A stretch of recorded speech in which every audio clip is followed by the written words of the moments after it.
افغانستان سے cease fire میں وقت کی حد مقرر نہیں، خلاف ورزی نہ ہونے تک معاہدہ برقرار ہے۔ وزیر دفاع خواجہ محمد آصف نے کہا کہ سیز فائر معاہدے میں یہ بہت واضح طور پر بیان کیا گیا تھا کہ کوئی دراندازی نہیں ہوگی، ٹی ٹی پی کو افغان سرزمین پر کوئی سہولت فراہم نہیں کی جائے گی۔ خواجہ آصف کا کہنا تھا کہ ہم بار بار یہ بات دہراتے رہے اور ظاہر ہے کہ افغانستان اس بات سے انکار کرتا ہے۔ ترکی قطر نے زور دیا کہ بنیادی تنازع یہ ہے کہ افغانستان کی سرزمین یا سرپرست ٹی ٹی پی کو پاکستان میں کارروائی کے لیے دستیاب ہے۔ ہم نے افغانستان کو بتایا کہ سب کچھ صرف ایک شک میں منحصر ہے۔ ان کا کہنا تھا کہ اس سیز فائر کے لیے کوئی وقت کی حد مقرر نہیں کی گئی، کوئی وقت مقرر نہیں کیا کہ ہم فلاں تاریخ تک دیکھیں گے اور پھر سیز فائر معاہدے کی توثیق کریں گے۔ جب تک نافذ العمل معاہدے کی خلاف ورزی نہیں ہوتی، ہمارے درمیان جنگ بندی کا معاہدہ موجود ہے۔ تورخم تجارتی گزرگاہ کی بحالی کے امکانات روشن، راہداری کھولنے کی تیاریاں مکمل۔ کسٹمز ذرائع کے مطابق تورخم ٹرمینل پر کل تک کسی بھی وقت دو طرفہ تجارت بحال ہونے کا امکان ہے۔ اس مقصد کے تحت گزشتہ روز کسٹمز کا عملہ تورخم ٹرمینل پر تعینات کر دیا گیا ہے، جبکہ کارگو گاڑیوں کی کلیئرنس کے لیے اسکینر بھی نصب کر دیے گئے ہیں۔ پاک افغان کشیدگی کے باعث تورخم تجارتی گزرگاہ گزشتہ 9 دنوں سے آمد و رفت کے لیے بند ہے، جس کے نتیجے میں تجارتی سرگرمیاں مکمل طور پر معطل ہو چکی ہیں۔ اس بندش کے باعث کارگو گاڑیوں کی لمبی قطاریں لگ گئی ہیں اور امپورٹ ایکسپورٹ سمیت ٹرانزٹ ٹریڈ کی ہزاروں گاڑیاں بھی پھنسی ہوئی ہیں۔ واضح ہے کہ پاکستان افغانستان کو سیمنٹ، ادویات، کپڑا، تازہ پھل اور سبزیوں سمیت مختلف اشیاء برآمد کرتا ہے، جبکہ افغانستان سے کوئلہ، سوپ سٹون، خشک و تازہ پھل اور متعدد دیگر اشیاء درآمد کی جاتی ہیں۔ تنخواہ دار طبقے نے ہول سیلرز، ریٹیلرز اور برآمد کنندگان کے مجموعی ٹیکس سے دگنا ٹیکس ادا کیا۔ رواں سال کی پہلی سہ ماہی میں تنخواہ داروں سے 130 ارب روپے کی وصولی ہوئی۔ دوسری جانب جائیدادوں کے انتقال 60 ارب، برآمد کنندگان سے 45 ارب، تھوک فروشوں سے 146.6 ارب اور ہول سیلر سے 11.5 ارب روپے حاصل کیے جا سکے ہیں۔ اس طرح قومی خزانے میں تنخواہ داروں کی جانب سے ڈالے جانے والا یہ حصہ کے تاجروں، تھوک فروشوں اور برآمد کنندگان کی مجموعی ادائیگی سے زیادہ، برآمد کنندگان کے مقابلے میں 3 گنا اور ریٹیل و ہول سیل سیکٹر کے مقابلے میں 5 گنا زیادہ ہے۔ تنخواہ دار طبقے نے پچھلے سال 545 ارب ٹیکس دیا۔ رواں برس ہدف 600 ارب روپے ہے۔ برآمد کنندگان، تھوک و پرچون فروش اور پراپرٹی ٹائکونز کی ٹیکس ادائیگی تنخواہ دار طبقے کے مقابلے میں نہایت کم ہے، جس سے ٹیکس نظام میں انصاف اور مساوات کے سوالات جنم لیتے ہیں۔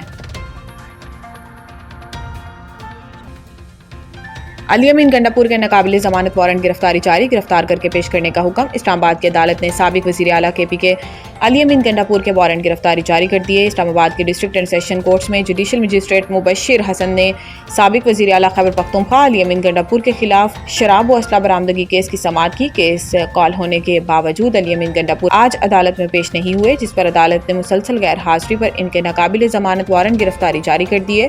جوڈیشل مجسٹریٹ نے پولیس کو حکم دیا کہ علی امین گنڈاپور کو گرفتار کر کے آئندہ سماعت پر پیش کیا جائے، جبکہ کیس کی اگلی سماعت 28 اکتوبر تک ملتوی کر دی گئی۔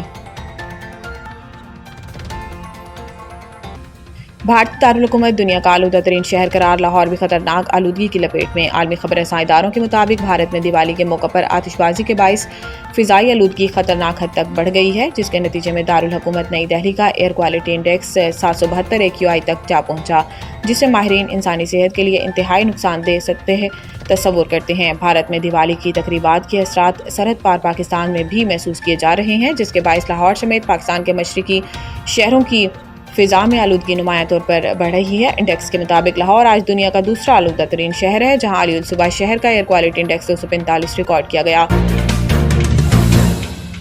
سندھ حکومت نے رواں ماہ کے آخری ہفتے سے جون 2026 تک صوبے بھر میں 22 سے زائد میگا اسپورٹس ایونٹس منعقد کرانے کا فیصلہ کیا۔ اس بات کا فیصلہ وزیر کھیل، امور نوجوانان سندھ سردار محمد بخش مہر کی زیر صدارت اجلاس میں کیا گیا۔ نیوز 92 HG کے رپورٹر امتیاز نارنجا کے مطابق اجلاس میں سیکریٹری کھیل منور علی محسر، محکمہ کھیل کے چیف انجینئر اسلم مہر، سندھ اولمپک ایسوسی ایشن کے احمد علی راجپوت، اسکر بلوچ، علی ڈنو گوپانگ نے بھی شرکت کی۔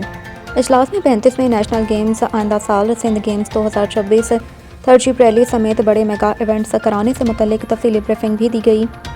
سردار محمد بخش مہر کا کہنا تھا کہ پہلی بار حکومتی سطح پر آئندہ ماہ 2 روزہ سندھ ای اسپورٹس چیمپئن شپ کراچی میں ہوگی۔ صوبائی وزیر کھیل کا مزید کہنا تھا کہ سندھ ای اسپورٹس گیمز میں ملک بھر سے نوجوان کھلاڑی حصہ لیں گے۔ حوصلے کمال کے عنوان سے 3 روزہ سندھ اسپیشل گیمز بھی آئندہ ماہ منعقد کیے جائیں گے۔ Sindh youth science technology expo 2025 بھی آئندہ ماہ نومبر کے آخری ہفتوں میں کراچی میں کرانے کا فیصلہ کیا۔ سابق کپتان مصباح الحق کو کرکٹ بورڈ میں اہم ذمہ داری ملنے کا امکان۔ اسلام آباد پاکستان کرکٹ بورڈ کی جانب سے سابق کپتان مصباح الحق کو اہم ذمہ داری دیے جانے کا امکان ہے۔ ذرائع کے مطابق پی سی بی نے چند دن قبل ڈائریکٹر کرکٹ آپریشنز انٹرنیشنل کے لیے اشتہار دیا تھا اور اب بورڈ کی جانب سے مصباح الحق کے اس عہدے پر تقرری کا امکان ہے۔ ذرائع کا بتانا ہے کہ اشتہار میں اہلیت کے لیے پہلی مرتبہ سابق ٹیسٹ کرکٹر یا ون ڈے انٹرنیشنل کرکٹر کی شرط رکھی گئی ہے۔ پاکستان کرکٹ بورڈ نے national banking cricket stadium Karachi کی از سر نو اپ گریڈیشن شروع کرنے کا فیصلہ کر لیا۔